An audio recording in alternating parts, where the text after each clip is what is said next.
ఓం శ్రీమాత్రే నమః. నమస్తే అండి, ఎలా ఉన్నారండి? అంతా బాగున్నారు కదా? ఈరోజు అయితే ఏం కూర చేసానో తెలుసా? పప్పులు ఏం వేసుకున్నా బాగుంటుంది, ఆకుకూర వేసుకున్నా బాగుంటుంది, అలాగే పులుపు వేసుకున్నా కూడా బాగుంటుంది, చింతకాయ వేసుకున్నా బాగుంటుంది, మామిడికాయ వేసుకున్నా బాగుంటుంది, అలానే వాక్కాయ వేసుకున్నా బాగుంటుందండి, టమాటా వేసుకున్నా బాగుంటుంది.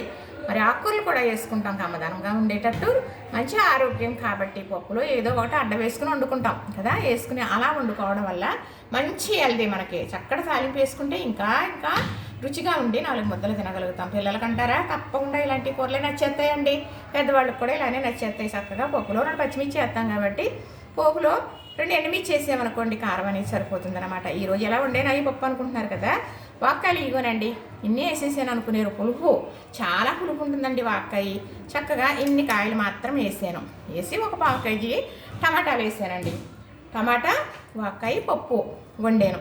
చక్కగా ఉడికిపోయిందండి. ఉడికిన తర్వాత ఇలాగనే వండుతున్నానండి. మరి వండుకోవాలి, ఉడికించుకుంటున్నాం మనం కుక్కర్లో పెట్టుకుంటే గబా గబా గబా ఉడికిపోతుంది, కానీ ఇందులో రుచి అనేది అవ్వదు. చక్కగా ఇలా నీళ్ళు వేసి పప్పు ఉడికిన తర్వాత మనం ఇందులో వేసే పులప ఏదైనా సరే ఆకుకూరైనా వేస్తే ఇదిగో చూసారా వాక్కాయ, ఈ వాక్కాయ ఉడికిపోయింది కదా, చెబుతాను మీకు. ఇలా ఉంది కదా, ఇలా పక్కన పెట్టి ఇలా అన్నాం అనుకుంటే అదిగో చూసారా ఎంత అలా కలిసిపోయిందో. మా అమ్మగారు అలాగా చేసేవారు అన్నమాట. ఇంతంత మామిడికాయ ముక్కలు వేసేసేవారు, అన్ని వాక్కాయలు వేసేవారు, అన్ని చింతకాయ గుళ్ళు వేసారనుకోండి, ఇలా ఇలా పెట్టి ఇలా ఇలా ఇలా ఇలా అనేవారండి. ఇలా వచ్చేసేది మొత్తం అన్నీ నలిగిపోయాయి అన్నమాట. చక్కగా అలానే వండేవారండి. ముక్కలు చెక్కలు కోసేవారు కాదు. అలా కొత్త మళ్ళా పెద్ద పని. తర్వాత అందులో ఉన్నది ఏంటో మరి బాగోదు అనేవారు. అలానే నేను కూడా చేస్తానండి. చక్కగా గుత్తుపప్పు వాక్కాయే కాకుండా అందులో టమాటా వేసుకున్నా, లేదు పప్పు తోటకూర వండుకుంటున్నాం అనుకోండి, అది కమ్మగా ఉంటుంది కదా, కొంచెం పుల్లగా ఉండాలంటే 2 ఆకాయలు వేసుకోవడమే. చక్కగా వండేసుకున్నాం అనుకోండి, తాలింపు వేసుకున్నాం అనుకోండి, ఆ రోజు భోజనం చాలా హ్యాపీ అండి, చాలా హ్యాపీ. ఎవరన్నా కొంచెం పప్పు వేయండి అని కూడా అడుగుతారండి. పూర్వం అలాగా అడిగేవారండి, ఇప్పుడు ఎవరు అడుగుతున్నారండి? అలాగా ఇస్తామంటే పట్టుకెళ్ళే వాళ్ళు ఉన్నారంటారా? నాకైతే ఉంటారు నేను పక్కనే, కానీ కొంచెం పెట్టివ్వరండి. పెట్టే గుణం ఉండేది పూర్వం. చక్కగా ఇలా చేసానండి ఈరోజు. ఏదైనా మన స్వీట్ చేసుకుంటే అదే బాగుంటుందండి. ఇది బాగుంటుందని చేస్తే బాగుంటే తీరుతుందండి. ఇది నిజమండి.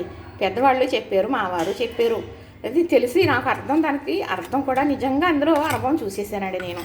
నిజమే, మనసు బాగా ఉండి సంతోషంగా మనం ఆనందంగా అబ్బా ఇది ఇలా చేయడానికి మనసు పెట్టి చేయండి, అది ఎంత అమృతంలాగో ఉంటుంది.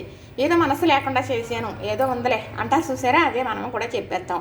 కానీ ఏదైనా చేసుకునేది మనం మంచి మనసుతో చేసుకుంటే తినేవారికి కూడా అదే మంచి మనసు వస్తుందని కూడా మా వారు అంటూ ఉంటారండి. అంటే కొన్ని చెప్పగలుగుతారులేండి, చెబుతారు. అది మీకు నేను చెప్పాలన్నదే ఒక నా అభిలాష. చక్కగా ఈ రోజైతే ఇలా వండేసాను కదా, చూసారు కదా, నచ్చింది కదా, లైక్ చేయండి, షేర్ చేయండి, సబ్స్క్రైబ్ కూడా చేసేయండి మరి.